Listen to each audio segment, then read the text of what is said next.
Nepal's president says efforts are underway to address the demands of protesters following days of violent unrest.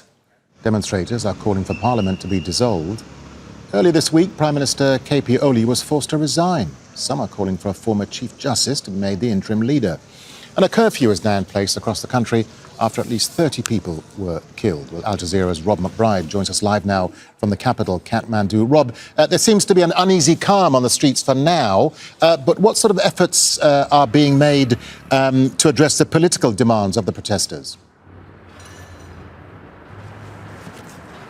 Yeah, that seems to be the focus now, is to try to find a political way through this crisis. And the first step is, of course, finding an interim prime minister. But it's finding a character who can be acceptable to all the different political parties here, but just as importantly, to all of the different groups that took part in this unprecedented protest that toppled the previous administration. Now, Shashila Khaki is a name that is being widely mentioned. She is a former Chief Justice. She's seen as an anti-corruption voice, so she is acceptable to a lot of the younger so-called Gen Z groups that have been firing up this movement, because corruption has been a big issue. But while she's popular with them, she's not necessarily popular with other groups, but would be possibly acceptable. So she's seen as a consensus candidate for the job. But then that leads to all sorts of other questions about how can she be an interim prime minister if she's not a member of the parliament? Do they dissolve parliament, or do they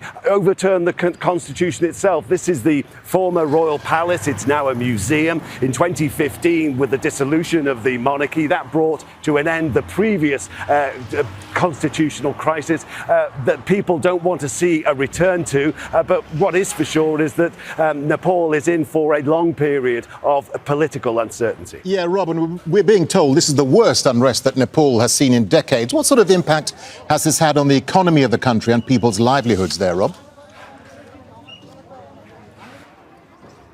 Yeah, absolutely. I mean, that has a huge economic impact. There's not only all of the damage to the government infrastructure that we've seen, all has to be replaced, the parliament building burnt down, all of the other buildings.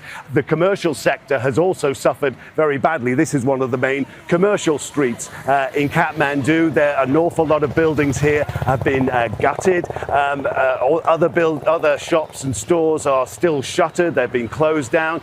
So it has had a big economic impact. And the point that's being made by the business community is that, a lot of this movement was driven by the young people of Nepal who were angry at the economic conditions here in the country, disadvantaged and so on. And yet the people who seem to be suffering immediately now from this economic impact are the young, the thousands of people who haven't got jobs to return to in stores that have been burnt out and shops and businesses that are still closed. Then, of course, there's the wider question of foreign investment. Would you invest in Nepal right now? And of course, at the moment, this is the start of peak holiday season. It's a big tourism destination, and this has clearly put a lot of people off from wanting to come to Nepal.